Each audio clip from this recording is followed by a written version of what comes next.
Hey guys, welcome back to my channel. So I just want to thank you all for your patience for the past few weeks. Obviously I'll let you guys know that I was going to be cutting down the content just to obviously process a few things. Doing a lot better, so just want to say thank you to everyone who has stayed. To everyone who has recently joined the channel, welcome, thank you for joining. Now I am going to obviously get back into the process of building it back up to eventually get to the point that I can go weekly, but at the moment what I'm doing seems to be working a lot better for me. So yeah, just a huge thank you to you all. Now don't worry, also I haven't moved. Again, I just had a little shifty around with my working space, just to make a little bit more room and whatnot, and I feel at the moment this is a bit more content. So with all that said and done, we're going to get into tonight's true crime story. So tonight's case we're going to be talking about, I'm hoping it's one that you guys are not overly familiar with.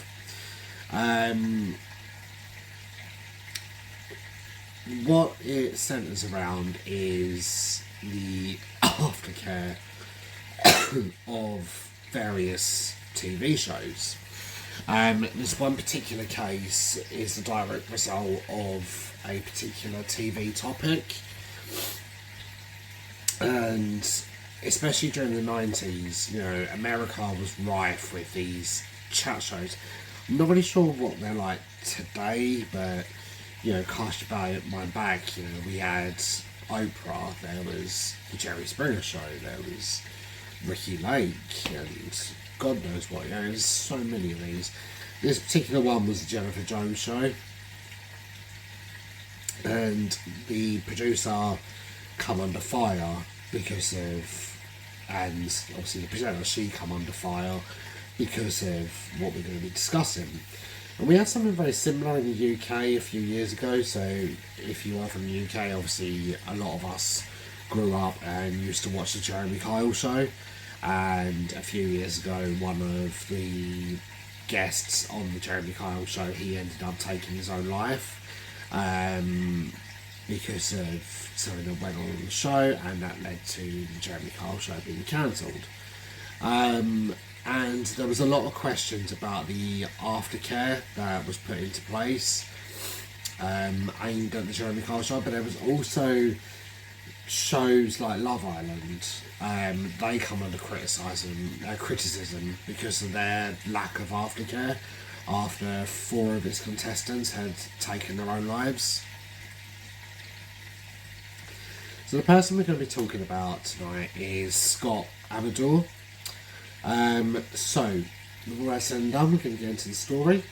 So Scott Bernard Amedure, he was born on January 26th, 1963 in Pittsburgh, Pennsylvania. He was the youngest of 6 children born to Frank Amedure and Patricia Graves. Now the family, they were just described as the all-American family. Frank worked as a truck driver, Patricia was a stay-at-home mum. And shortly after Scott's birth, the family then moved to Michigan. And shortly after moving to Michigan, Frank and Patricia, they end up having a divorce. Age 17, Scott drops out of high school to join the Air Force, and he serves in the Air Force for the next 3 years. He reached the rank of specialist, and eventually, after dropping out of the Air Force, he returns back to Michigan. Now, whilst he was serving at the Air Force, it was discovered that Scott had a history of drug dependence and substance abuse, but he also went into rehab for this twice. He experienced difficulties with relationships, and he had past instances of domestic violence within these relationships. He returns home to Michigan, where he works in the telecommunications industry for several years, and he switches over to bartending, and this is where he sort of flourished. He enjoyed the social life chat that come with it, and he worked at a club called Flamingos, which was a gay club in Pontiac. Pontiac is in Michigan. Now, according to his neighbour, Gal Clinton, Scott was said to have been a talk show junkie. So he would have been all over, you know, like I said earlier, the Oprah Winfrey Show, Ricky Lake, Jennifer Jones, Jerry Springer, all of these various shows that were rife throughout America at the time.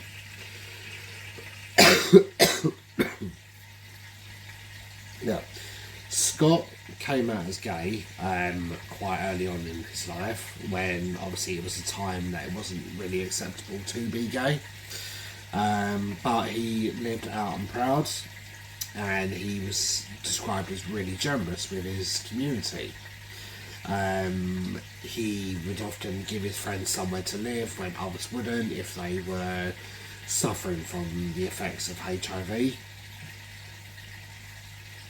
And I'm not going to go into that, we all know the story behind that. I've covered it a few times on this channel alone. Many other YouTubers will have covered this, so there's no point in obviously rehashing that, but at the time it would have been an absolute, they would have been person non grata as far as everyone else is concerned. So Scott, at this time, he was growing a fascination with one of his regulars, who also happened to live on the same street as him. And he then gets an opportunity to go on to the Jennifer Jones show.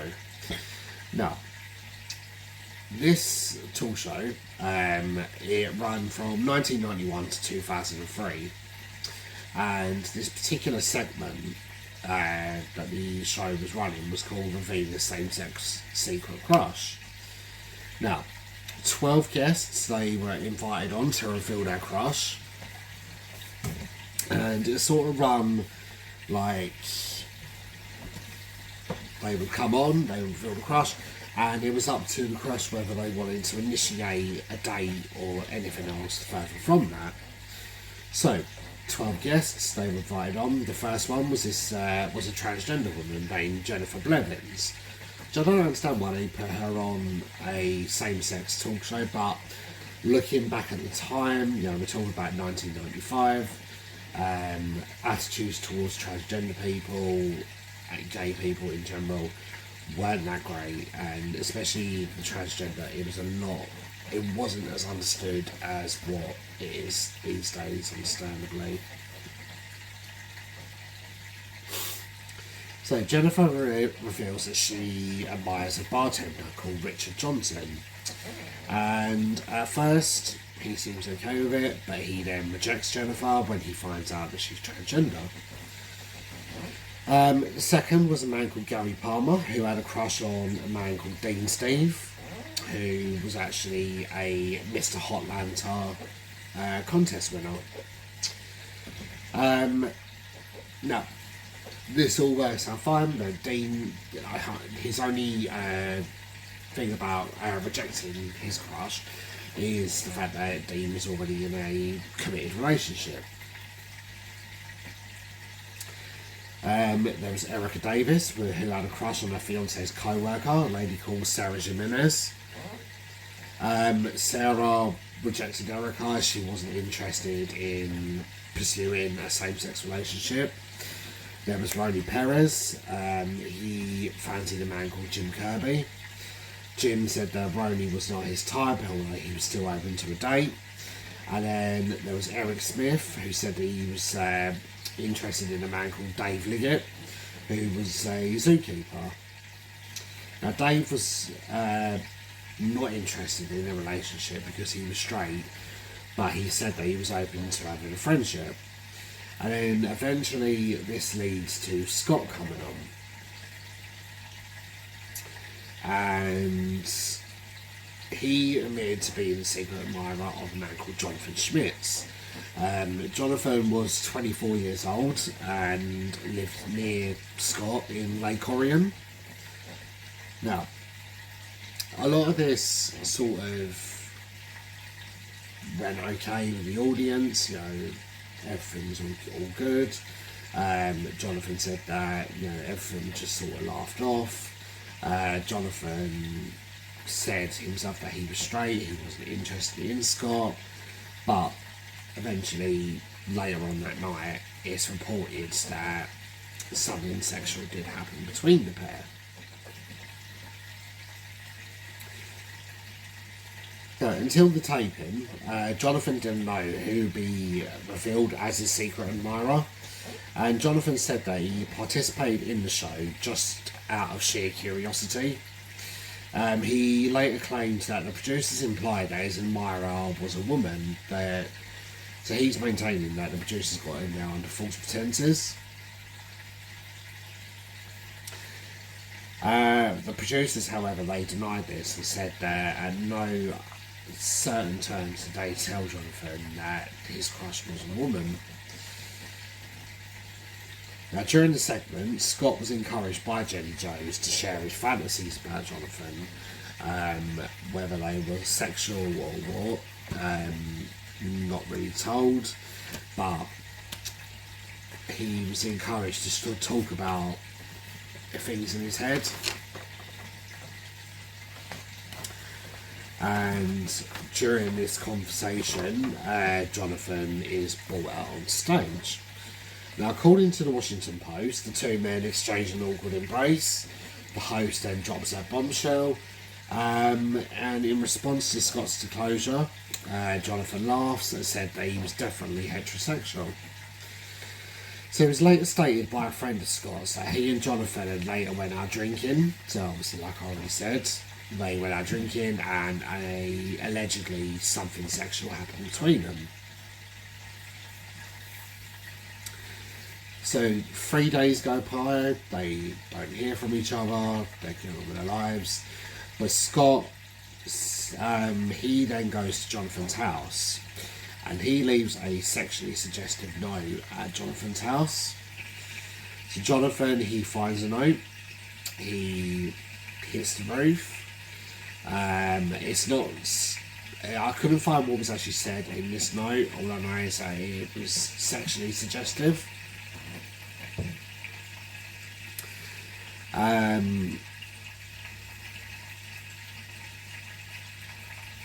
So after finding the note, Jonathon withdraws money from a bank and he purchases a shotgun.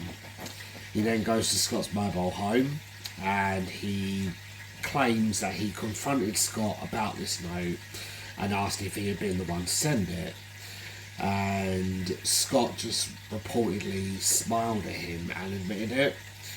So Jonathon walks away, he goes to grab his gun, he returns to Scott's trailer and he points the shotgun at Scott's chest and fires twice into Scott's chest. And obviously, understandably, this kills Scott instantly.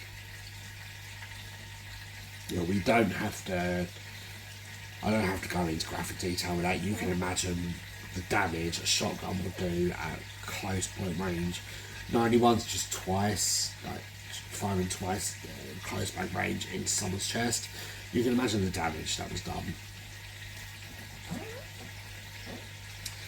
So knowing what he had done, Jonathon then calls 911 and this is in order to report the murder.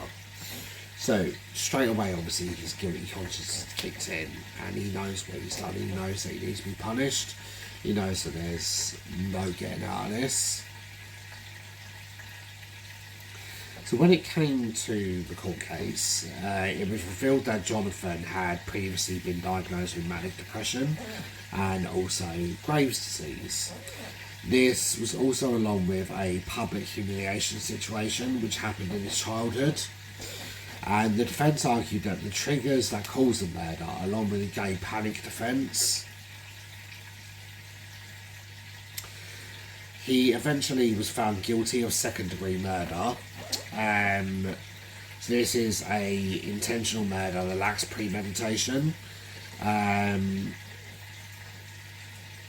He was sentenced then to 25 to 50 years in prison, but his conviction was overturned on appeal. Now, upon retrial, so he got his sentence, and this was deemed too lenient, so he had to go for a retrial. And he eventually was found guilty of the same charge, and his original conviction was put in place. Jonathon eventually was released from prison on August 22nd, 2017, after being granted parole. So I'm hoping that he obviously done something to work on himself while in prison. And like that sentence for America is incredibly lenient. Like, I'm very surprised about that, but I think they took a little bit of pity on him because of his mental health issues. Now, Frank Amedure Jr., I think also, before we go into the next part, I think the early guilty plea as well helped in this situation. Courts tend to go a lot more lenient on someone who enters a early guilty plea. And it just really helps in the situation. It shows that you're willing to learn and accept what you've done. So, Frank Amedure Jr., this was Scott's older brother, he wasn't convinced that his brother's killer had learned a lesson. He said, "I wanted assurance that the decision was based on good behaviour in prison. I'd like to know if he learned anything, that if he is a changed man and is no longer homophobic and has got psychological care." Now, when asked about the verdict, a juror stated,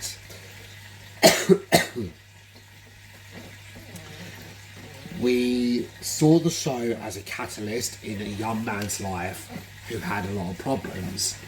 It sent his life back into emotional tailspin."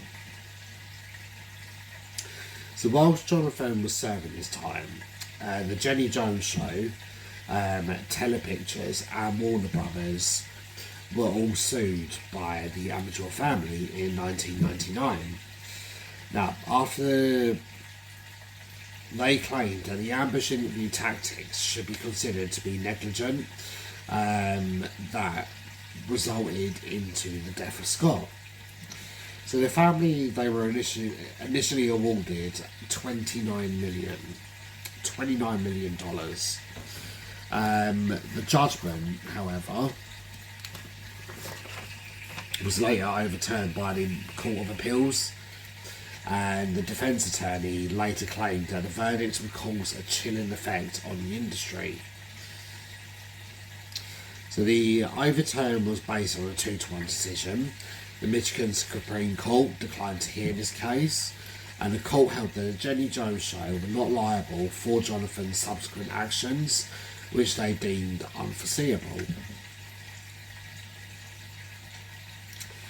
The particular episode of the Jenny Jones Show and Scott's murder, this resulted in a huge media frenzy.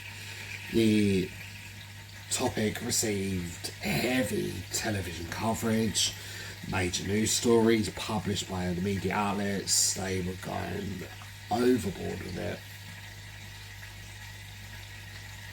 Many journalists, including Diane Sawyer, the very famous Diane Sawyer, she wanted to interview Jenny Jones. Many of them wanted to interview Jenny Jones.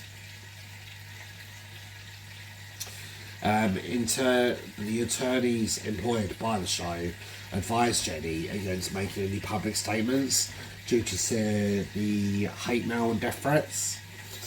So Jenny later claimed that another tabloid talk show offered a staff member of hers $100,000 for the copy of the episode. Other television shows such as Judge Judy and the Montel Williams Show They prepared their own episodes about this situation. And one person relayed details about the episode and its aftermath through interviews on a programme such as Hard Copy and Current Affair, whilst others spoke to another programme called Genre. And several media outlets, they managed to secure interviews with members of the audience who were in the show that day. So on March the 15th, 1995, 6 days after Scott's murder, Jenny records and issues a statement on an episode of her show. She extends her sympathy to Scott's family. She empathised that this is a tragedy, it's about the actions of Jonathon. The Jenny Jones Show, it grew heavy criticism from both Scott and Jonathon's families. With Jonathon's father, Alan, he blamed the show for his son's actions. He said, "The talk shows, they're absolutely rotten. Had Jenny Jones not done this, this wouldn't have happened." Jonathon's grandfather, Walter, told a news reporter that he believed Jones acted as the trigger man in Scott's murder. So, Scott's brother Frank, he then commented, "I feel this would not have occurred if Jenny Jones hadn't exposed homosexuality, a sensitive issue in our society." Now, many media commentators claimed that the show ambushed Jonathon, with some, such as Howard Rosenberg of the Los Angeles Times, of being an instigating factor into Scott's murder. So, eventually this led to a lot of other shows refusing to talk about the case. However, some television presenters eventually stepped forward. They come to Jenny's defence. To Jerry Springer, he defended Jenny, stating that to suggest we have reached a point in our society where people don't take responsibility for their actions, that this man could justify a murder because of a talk show, is stupid on his face. Then there was Phil Donahue of the Phil Donahue Show. I can't believe how many of these shows are actually.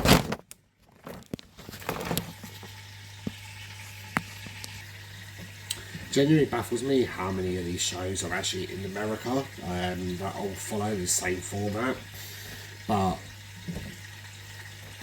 America proved time and time again that they love trash TV. You know, how else do you explain the Real Housewives of everything? But that's by the by, let's get on with the story. So the Phil Donahue statement believed that the jury's judgment in the civil trial was chilling, and said that it comes very close to saying that the producers have a responsibility to administer a sanity test for all prospective guests. Then there was Charles Perez of the same show, the Charles Perez Show. He claimed that the Jenny Jones Show was scapegoated by the news outlet. Morton Downey Jr. of, you guessed it, the Morton Downey Jr. Show, believed that Jenny did nothing wrong. Conversely, Geraldo Rivera of Geraldo, a very infamous talk show in America,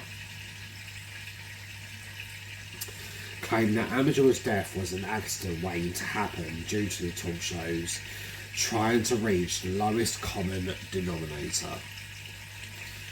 Now, numerous gay rights advocates, they cited that Amadeur's murder as an example of anti-gay violence. The prosecutor in the criminal trial expressed sympathy for Jonathon Schmitz. Outrage grew among many in the LGBT community. So Jan Peterson, an employee of the LGBT community centre Affirmations, she stated that the prosecutor is sounding an awful like a defence attorney. I think it's unconscionable for him to set up the defence to be able to use homosexual or gay panic as any sort of defence.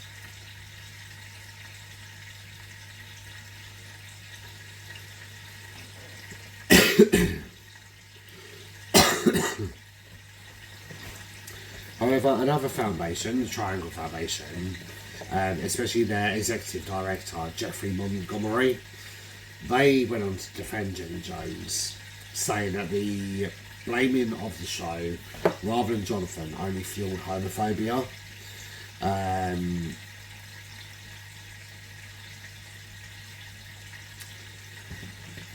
And eventually this led on to the Fellowship of Metropolitan Community Churches that claimed that anti-gay rhetoric questions promoted by conservative Christians such as Pat Robertson and Jerry Falwell create a hostile social environment for those in the LGBT community. He stated that Scott's murder occurred simply because the guy said complimentary things. The environment is so hostile that if they see us in any way, they will punish us. Jenny Jones did not create that environment. The organisation, GLAAD, advised that those in the LGBT community to not appear on any more future talk show episodes unless the show's producers underwent sensitivity training, which is an absolute travesty, but obviously bear in mind we're talking about nearly 30 years ago. Like I said earlier, a lot of things are different than what they are now. Attitudes are a lot different, and there's not really much that we can change about them. But to say that anyone in the gay community shouldn't go on a talk show when they're invited on is just wrong. Me personally, I don't put the blame at the producers of the show. The only person to blame is Jonathon Schmitz. However, it's kind of like dangling a red flag in front of a bull. You know, stoking up these kind of negative feelings, because let's face it, like, they knew what they were doing. They knew that this sort of thing wouldn't have gone down well. They should have known, and they did know. So I think they are partly responsible. I just don't think all the responsibility should have been left on their shoulders. So I just want to say a massive thank you to everyone who has waited, everyone who stayed with me. I'll be back in a few weeks' time with the next true crime story with Silhouette. I've got a really interesting couple of cases coming up. So just a huge thank you to you all, and I will see you guys very, very soon. Apologies, it's only a short one after the month gap, but I'm just trying to build up everything a little bit slowly, take my time with everything.